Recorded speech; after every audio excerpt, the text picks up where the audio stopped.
Hello, എല്ലാവർക്കും പാരമ്പര്യയിലേക്ക് വീണ്ടും സ്വാഗതം.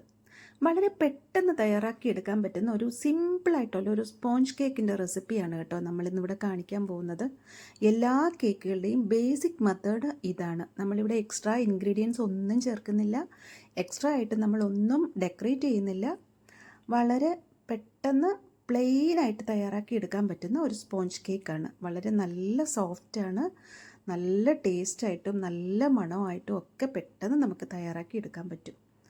അപ്പം അതെങ്ങനെയാണ് തയ്യാറാക്കുന്നതെന്ന് നമുക്കൊന്ന് നോക്കാം. ഞാനൊരു 200 ഗ്രാം മൈദ എടുത്തിട്ടുണ്ട്. അതിലോട്ടൊരു 3/4 ടേബിൾ സ്പൂൺ ബേക്കിംഗ് പൗഡർ ഇട്ട് കൊടുത്തിട്ടുണ്ട്. ഒരു 1/2 ടീസ്പൂൺ ബേക്കിംഗ് സോഡ ഇട്ട് കൊടുത്തിട്ടുണ്ട്. ഇത് മൂന്നും കൂടെ നമുക്ക് നന്നായിട്ട് ഒന്ന് അരിച്ചെടുക്കാം. ഒരു പ്രാവശ്യമല്ല, കഴിയെങ്കിൽ ഒരു 2-3 പ്രാവശ്യം അരിച്ചെടുത്താൽ അത്രയും നല്ലതാണ്. ഒരു 3 മുട്ട എടുത്ത് വെച്ചിട്ടുണ്ട്. ആ 3 മുട്ടയുടെ മഞ്ഞക്കരു ഞാൻ പ്രത്യേകം മാറ്റി വെച്ചു. ആ വീഡിയോ ക്ലിപ്പ് മിസ്സായതാണ്. വെള്ളക്കരു മാത്രം ഒരു പാത്രത്തിലിട്ട് വിസ്ക് കൊണ്ട് നന്നായിട്ട് നമ്മൾ അടിച്ചെടുക്കണം. അടിച്ചെടുത്ത് ഒരു 5 മിനിറ്റൊക്കെ നമ്മൾ നന്നായിട്ട് വിസ്ക് കൊണ്ട് അടിക്കുമ്പോൾ ഇതുപോലെ ഒരു പതയായിട്ട് നല്ല ഫ്ലഫി ആയിട്ട് വരും ആ വെള്ളക്കരു. അതിനുശേഷം ഈ 200 ഗ്രാം മൈദയ്ക്ക് ഒരു 150 ഗ്രാം പഞ്ചസാര നമ്മൾ മിക്സിയിലിട്ട് പൊടിക്കുകയാണെങ്കിൽ അത് 200 ഗ്രാം പഞ്ചസാര പൊടിയാകും. ആ പഞ്ചസാര പൊടിയും കൂടെ ഇതിലോട്ട് ഇട്ട് കൊടുത്തിട്ട് നന്നായിട്ടൊന്ന് യോജിപ്പിക്കുക. എല്ലാം കൂടെ കുറച്ചുകൂടെ വലിയ പാത്രം എടുക്കണേ. ഞാൻ കുറച്ച് ചെറിയ പാത്രം എടുത്തതുകൊണ്ട് കുറച്ച് ബുദ്ധിമുട്ടാണ്. ഇത്തിരി വലിയ പാത്രം എടുത്താൽ മതി കേട്ടോ. ഇത് നന്നായിട്ടൊന്ന് നല്ലപോലെ യോജിപ്പിച്ചതിന് ശേഷം നമ്മളൊരു 1/2 ടേബിൾ സ്പൂൺ വിനിഗർ ഒഴിച്ചു കൊടുക്കുന്നുണ്ട്.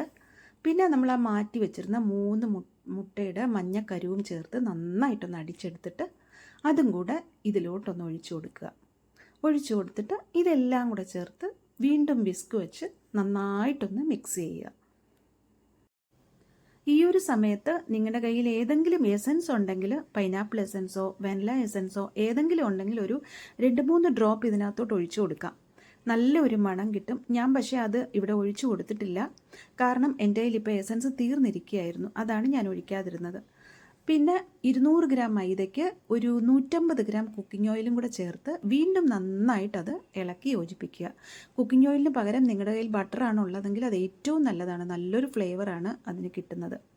പിന്നെ ഈ മിശ്രിതം നമ്മൾ നേരത്തെ തയ്യാറാക്കി വെച്ചിരുന്ന മൈദപ്പൊടിയിലോട്ട് ഒഴിച്ചു കൊടുത്തിട്ട് ഒരേ ഡയറക്ഷനിൽ നമ്മുടെ വിസ്ക് വെച്ച് സാവധാനം ഇളക്കി യോജിപ്പിക്കുക. ഒരുപാട് ഫാസ്റ്റായിട്ടിട്ട് അടിച്ച് ഇതാക്കരുത്. ഒരേ ഡയറക്ഷനിലോട്ട് സാവധാനം സോഫ്റ്റായിട്ട് ഇളക്കി നന്നായിട്ട് അതെല്ലാം കൂടെ ഒന്ന് യോജിപ്പിച്ചെടുക്കുക. ഇനി അടുത്തതായിട്ട് ഞാനിവിടെ എൻ്റെ ഒരു കേക്ക് ട്രേ എടുത്തിട്ട് അതിനകത്ത് നെയ്യ് ഗ്രീസ് ചെയ്തിട്ട് ഒരു ബട്ടർ പേപ്പറും കൂടെ വെച്ച് കൊടുത്തിട്ടുണ്ട്.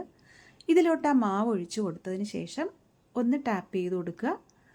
നമ്മുടെ ഓവൻ സെറ്റപ്പ് എന്ന് പറയുന്ന ഒരു കുക്കറാണ്. കുക്കറിൽ ഞാനൊരു റിങ് ഇട്ട് കൊടുത്ത് 10 മിനിറ്റ് മുമ്പ് തന്നെ പ്രീ ഹീറ്റ് ചെയ്ത് വെച്ചിരിക്കുകയായിരുന്നു. അതിലോട്ട് ഈ ട്രേ ഇറക്കി വെച്ചിട്ട് കുക്കറിൻ്റെ അടപ്പല്ല, ഒരു പ്ലേറ്റ് എടുത്ത് അടച്ചിട്ട് അതിന് മുകളിൽ ഒരു കല്ലിൻ്റെ വെയിറ്റ് എടുത്ത് വെച്ചിരിക്കുകയാണ്. ഒരു 30 മിനിറ്റിന് ശേഷം ഞാനത് തുറന്നു. നമ്മുടെ ഫ്ലഫി ആയിട്ടുള്ള കേക്ക് റെഡി. ഒരു 10-15 മിനിറ്റൊക്കെ അത് തണുക്കാനായിട്ട് ഞാനൊന്ന് മാറ്റി വെച്ചിരുന്നു. തണുത്തതിന് ശേഷം അത് ഈസി ആയിട്ട് ഞാൻ ഡിമോൾഡ് ചെയ്തെടുത്തിട്ടുണ്ട്. നല്ല ഒരു സോഫ്റ്റ്നെസ്സോടെ നല്ലൊരു മണത്തോടു കൂടി നല്ലൊരു കേക്കാണ് നമുക്ക് കിട്ടിയിരിക്കുന്നത്. ഞാനിത് തിക്കായിട്ടാണ് കട്ട് ചെയ്തത്, അതുകൊണ്ട് ഒരു 5-6 പീസായിട്ടാണ് എനിക്ക് കിട്ടിയത്. നിങ്ങൾക്ക് ഇഷ്ടമുള്ള വലിപ്പത്തിൽ നന്നായിട്ട് ഏത് വലിപ്പത്തിലാണ് കട്ട് ചെയ്യാൻ ആഗ്രഹമെന്ന് വെച്ചാൽ അങ്ങനെ നമുക്ക് കട്ട് ചെയ്തെടുക്കാം. വളരെ സോഫ്റ്റാണ് കേട്ടോ, നല്ല സോഫ്റ്റാണിത്. അപ്പം ഇത്രയും നല്ല ഒരു സോഫ്റ്റായിട്ട് നല്ല ടേസ്റ്റായിട്ടുള്ള ഈ കേക്ക് നിങ്ങളൊന്ന് ട്രൈ ചെയ്ത് നോക്കണേ വീട്ടിൽ. കണ്ടില്ലേ, നല്ല സോഫ്റ്റാണ്. ഒന്ന് ട്രൈ ചെയ്ത് നോക്കിയതിന് ശേഷം നിങ്ങൾ എൻ്റെ റെസിപ്പി ഇഷ്ടപ്പെടുകയാണെങ്കിൽ ഒന്ന് ലൈക്ക് ചെയ്യാനും കമൻറ്റ് ചെയ്യാനും സബ്സ്ക്രൈബ് ചെയ്യാനും മറക്കല്ലേ. അപ്പോൾ വീണ്ടും വരാം. Have a good day. By.